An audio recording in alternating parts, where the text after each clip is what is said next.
Jesus Christ. Hey, $9,000 just waka comot from my account. I'm asking you, what you that you're a banker, I'm asking you, what am I supposed to do? If you that are in the bank, you don't know what I'm supposed to do, how will I know, me that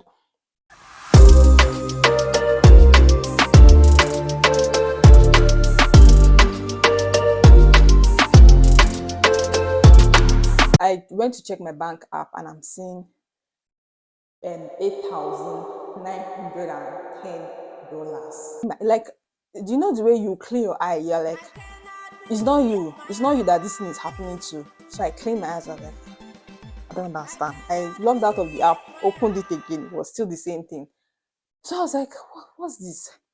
There was no description as to where the money went to. Nothing. I'm just seeing like, oh, $9,000 from my account.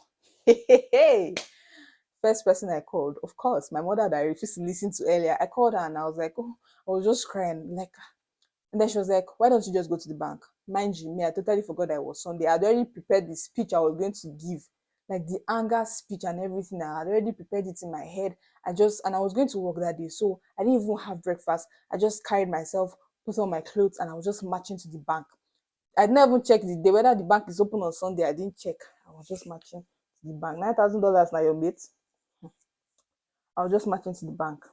I got to the bank. After preparing my speech, you know now you're angry. Like if anybody should talk to you now, you can just slap the person. Hey, you guys, as I got to the door like this, it's my face I used to hit the door because the bank was closed. It was locked.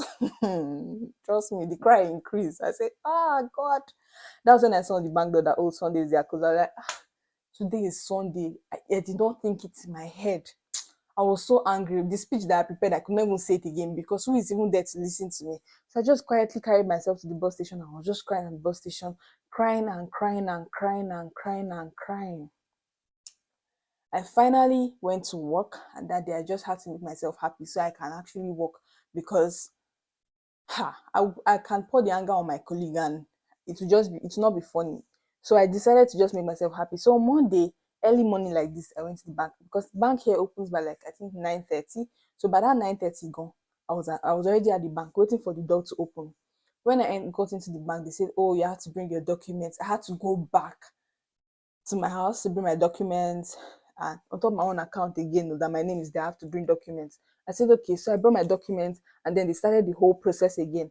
So I now to explain everything. I told that story to like more than how many people in that same bank. Told the story, explained everything, and it was time. I said there was this particular person that attended to me, and then I said, okay, so now that this thing has happened like this, what do I do? You people will not believe what this person answered me. This person said, I don't know. I said, I don't understand. You don't know what? Okay, because before that, he already told me that, oh, they sent out a check in my name and I did not sign, but someone else signed. And I was like, I don't understand. I didn't sign on a check and you guys issued a check. Like, make it make sense. So now that was when I asked him, so what do we do? Since the check has like been issued, it has been given to these people and my signature is not there, I did not acknowledge for any check to be signed and gotten from my account. And this person told me, really shrugged his shoulders, and I was like, I don't know. Hey, Jesus Christ. It was at this moment that he knew. $9,000 just waka comot from my account. I'm asking you, what you that you're a banker, I'm asking you, what am I supposed to do?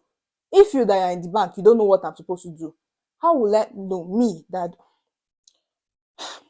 it's as if I should just give that man like no reflex backhand. I was like, okay. I just started crying. Then he was like, oh, I'm so sorry, calm down, calm down. I'm just gonna get my manager. I said, I go sleep for this bank until somebody will tell me, oh, this $9,000 issue has been solved. I am going to sleep in this bank. So the manager came. Now this is one thing that shocked me the most. That you know the way, like, I don't know about other countries, but one thing I noticed in Nigerian banks is that if you're a manager and you're a client and you do not have millions in your account, manager will never send your daddy. Oh God. Except you shout, manager, what's your business with manager? You do have money in the account because If you remember, I cleared everything in the account, so it was literally $0, and what I was supposedly owing the bank, which was $8,910. So this manager came, she was so nice, she asked me for everything. I told her the whole thing. She told me, okay, I should forward all the emails to her, everything.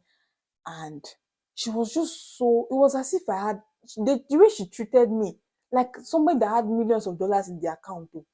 Hey, I was like, that means if it was where I'm coming from, this money will just go. Because one, there's no money in that account. So manager self will not even look at, I'm talking manager, customer service self will never look at my face. But this one, the manager, I'm sorry, Nigeria, but it's the truth. Like this one, the manager was just really, really nice. And then she now told me, okay, they will submit you to their fraud department. They've contacted the fraud department. She treated it like something that was very urgent. And then she was advising me that, oh, I shouldn't be giving this kind of information. I didn't want to tell her that, oh, it was from the same bank that I got the message that, oh, I should give my information. This is the information I should give to this person. So after everything, she assured me that, oh, I was going to get my money back. Now, why I am really, I know you guys are like wondering why I had to move everything to my other account. Mind you, my salary came in. They were able to restore the $9,000, but I don't think my salary would have been able to. I would have probably lost my salary because, ha, where would I start from? Like that salary, where would I start explaining that, oh, it's because I'm looking for a house? That's why my salary just went like that. My salary for 2 weeks just left left the left my account and walked away. So you guys, after the whole so I had to like take some break, take some time so I could like actually take down these braids. But anyways, after the whole chat to the manager and everything, she assured me that she was going to see to the end of everything and going to make sure that, oh, they were going to refund the $9,000, because at that time it seemed like I was owing the bank $8,910, because they've already taken the $90. The bank took the $90 I put in the account, so I had just $8,910 left.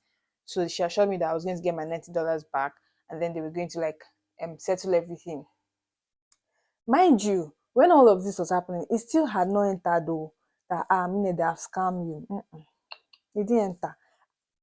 I refused to believe it because, but then again, but then again, I don't think I would blame myself 100%, because I was in a very, very, very vulnerable state.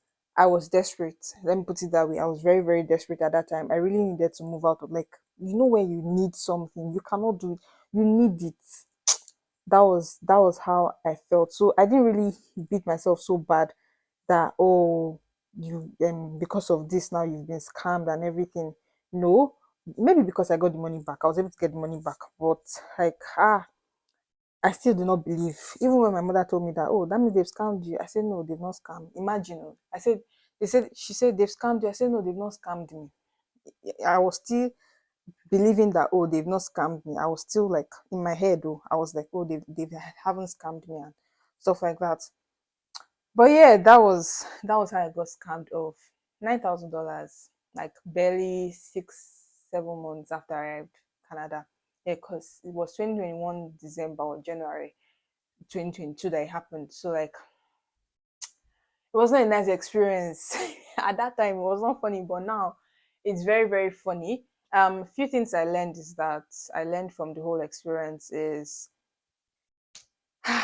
don't be too quick to make decisions. I feel like I was in a haste and I fell into the wrong trap. And do not give out your details, your bank details, your account number, your transit number, institution number, something like that. Don't give them out if you're in Canada. The only thing you should give out for transactions is your email address for Interact. Nothing except that. Nothing but that. Well, you should understand what I'm trying to say. If it's not your email address, don't give it out. If they ask for check, tell them that they should go and withdraw the money and put in the account and send to you. They cannot do it, they should forget their business. Yeah, that was one thing I learned. So please, if you're using Kijiji, like I have said, I have warned in my video, be careful. Yes, so I didn't get to finish taking down the braids because there are a lot now. My story is not as long as You get me? So please do not forget to like, share, comment, and subscribe. If you enjoyed this video, let me know. So I have more stories to tell you guys. So let me know if you're interested in listening to my stories. And yeah, I need to go and take down my braids completely. So I will see you guys in my next video. Do not forget to like, share, comment, and subscribe like I said earlier. I hope you enjoyed this video. Bye.